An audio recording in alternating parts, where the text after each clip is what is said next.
हे बघा, मनोज दादा हे आमचं दैवत आहे. काल तडी तापाडीमध्ये ते जरी काही बोललेले असतील तरी याच्या एक दोन गोष्टी आता सगळ्या बाहेर येतील. त्याच्यानंतर त्यांचा गैरसमज दूर होईल आणि ते सुद्धा माझ्याबरोबरच राहतील.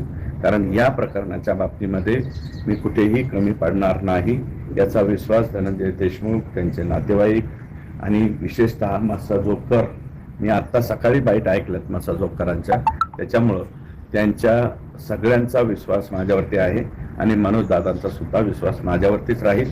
हे एक दोन दिवसाचं प्याल्यातलं वादळ आहे, हे वादळ शमून जाईल.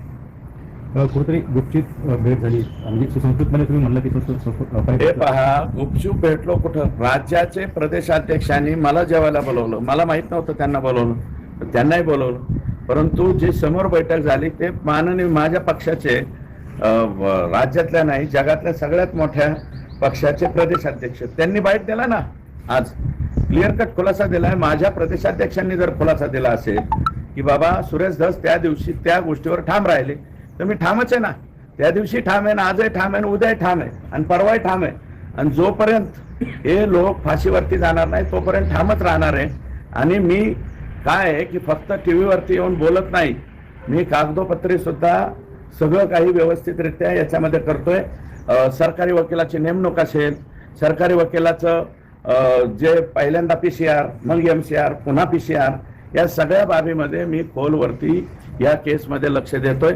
याची जाण मला वाटतं धनंजयला पण आहे, हिंदकर म्हणून त्यांचे पाहुणे त्यांना आहे आणि मस्साजोगकरांना सुद्धा आहे. आणि मला वाटतं तमाम महाराष्ट्रातल्या जनतेला तुमच्या मनाला जर काही ठेस पोहोचली असेल तर ती मनातनं काढून टाका. कारण या प्रकरणामध्ये शेवटपर्यंत लढा मी हा देणारच आहे. आणि आता मी फार बारीक बारीक लक्ष देतो. अजय राख यांची सरकारी वकील पदावरून त्यांना बाजूला करण्यात यावं असं सुद्धा पत्र मी जे आहे ते काल परवा मुख्यमंत्र्यांना त्या ठिकाणी दिलंय. कारण अजय राख यांच्या चिरंजीवांनी वाल्मिक कराड यांच्या वकील पत्रावर सही केल्याचा पुरावा माझ्याकडे उपलब्ध झालेला आहे.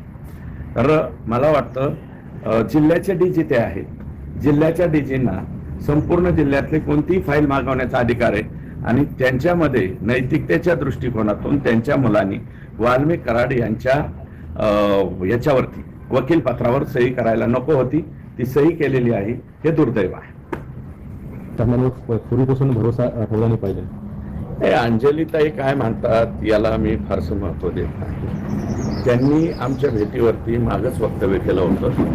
त्याच्यामध्ये मी एकच सांगतो की दोन गोष्टी काल एकत्र केल्या गेल्या की बावनकुळे साहेबांनी आमच्या दोघांची लावलेली बैठक आणि मी धनंजय मुंडे यांना त्यांच्या निवासस्थानी भेटायला गेलो. या दोन गोष्टी एकत्र झाल्या. काल बावनकुळे साहेबांचं त्या बाबतीतलं स्टेटमेंट झालं आणि नंतर मी भेटल्याचं सुद्धा टीव्हीला आलं किंवा लीक केलं गेलं. तर या दोन्हीच्या बाबतीमध्ये माझं असं मत आहे की याच्यामध्ये कोणीतरी अतिशय व्यवस्थित षडयंत्र रचतंय, खेळतंय आणि ते कोण खेळतंय हे सुद्धा मला माहिती आहे. मी माननीय मुख्यमंत्री महोदयांच्या हे कानावरती घालेल आणि हे जे षडयंत्र कोण रचतंय त्यांचा पर्दाफाश मी निश्चितपणे योग्य वेळेवर त्या ठिकाणी करेल. आणि आज मला वाटतं प्रदेशाध्यक्ष आहेत आमचे, प्रदेशाध्यक्षही आज सकाळी व्यवस्थित त्याच्यावरती बोलले आणि मी धनंजय देशमुख आणि मस्साजोगकर यांचंही मनापासून आभार मानणार आहे की त्यांनी ठामपणे विश्वास माझ्यावरती दाखवलाय. आणि जरी धनंजय मुंडेंनी माणुसकी सोडली आमच्या संतोषच्या प्रकरणामध्ये, आमची अपेक्षा अशी होती की संतोषच्या प्रकरणामध्ये त्यांनी भेटायला यायला पाहिजे होतं. ते भेटायला आले नाही, पंकजाताई भेटायला आले नाही, पण आम्ही माणुसकी सोडलेली नाही. माणुसकी म्हणून आम्ही भेटायला गेलो. तर त्याच्यामध्ये कुठल्याही प्रकारचं या बाबीवरती चर्चा झाली नाही. आणि बावनकुळे साहेबांनी सांगितलं ना की सुरेश धस जरी त्या दिवशी भेटले 25 दिवसापूर्वी भेटलो तरी मी माझ्या भूमिकेवर ठाम आहे. आणि संतोष देशमुखच्या बाबतीतल्या भूमिकेवरती मी कालही ठाम होतो, आजही ठाम आहे, उद्याही ठाम होईल. आणि याच्यातल्या सर्व कायदेशीर बाबी आणि याच्यावरती मी स्वतः काम करतोय. कुठं पत्र द्यायचं, कुठं लेखी बोलायचं, फक्त टीव्हीवरती बोलत नाही. मी कायदेशीर सुद्धा सगळ्या बाबींचा त्याच्यामध्ये विचार करतोय. आणि हे जे सगळं षडयंत्र चाललंय ते फक्त संतोष देशमुखच्या प्रकरणावरून डायव्हर्सिफिकेशन करण्याचा कोणाचा तरी डाव आहे, तर तो डायव्हर्सिफिकेशनचा डाव मी निश्चितपणे हाणून पाडीन.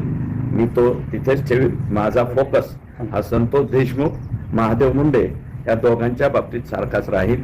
आणि जोपर्यंत संतोष देशमुखच्या, महादेव मुंडेच्या मारेकऱ्याला फाशी होत नाही तोपर्यंत मी याच्यातून मागं हटणार नाही. एक दिवसाच्या ट्विस्ट बातमीमुळं जर काही झालं असेल तर ते उद्या परवा आता दुरुस्त होईल असं मला त्या ठिकाणी वाटतं. आणि मी ज्या दिवशी धनंजय मुंडेंना रात्री भेटलो त्या दिवशी सायंकाळी, त्याच्यानंतर दुसऱ्या दिवशी मी 73 कोटीचं त्यांचं बोगस प्रकरण जे आहे त्याचं पत्र दिलंय अजितदादांना.